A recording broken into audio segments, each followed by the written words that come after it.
Obviously, this comes out of the initial scene investigation that was conducted by Gibraltar Fire and Rescue Service inspectors, together with our own crime scene investigators on the day. And as the Chief Fire Officer said himself at yesterday's interview, we have a working hypothesis that, as he said, 2 seats of fire independent of each other is what is his initial suggestion, that the fire was deliberately provoked.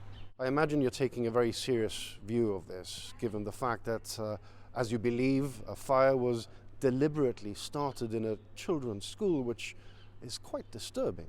Oh, absolutely. The seriousness of the fire, as public will have seen from the images and the photos, was a very large fire that had progressed to a degree that resulted in the fire service taking around half an hour to bring it under control, and then an extra bit of time before it was finally extinguished and watered down.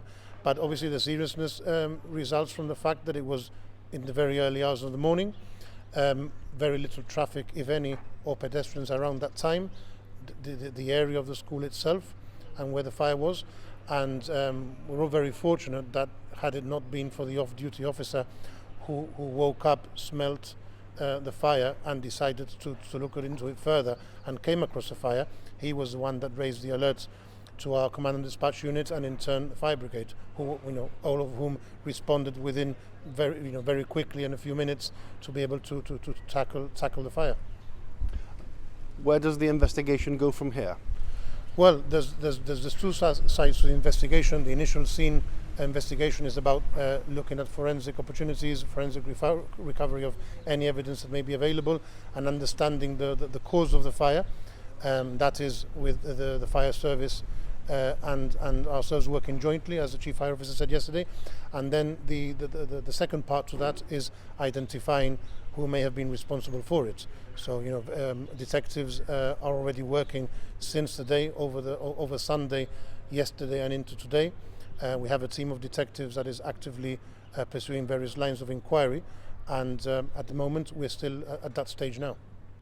And as always, it's important for the public to become involved if they have any information. Oh, absolutely. As we said over the weekend, initially via social media platforms and through yourselves and other media outlets, it's absolutely imperative that the public contributes towards this investigation.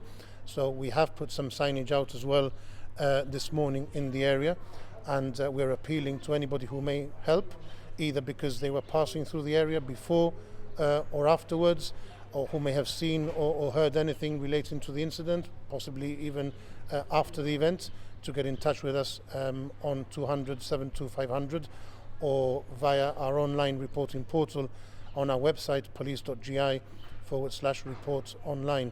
That can be done in the strictest of confidence, with no comeback whatsoever. If you want to remain anonymous, you are able to do so.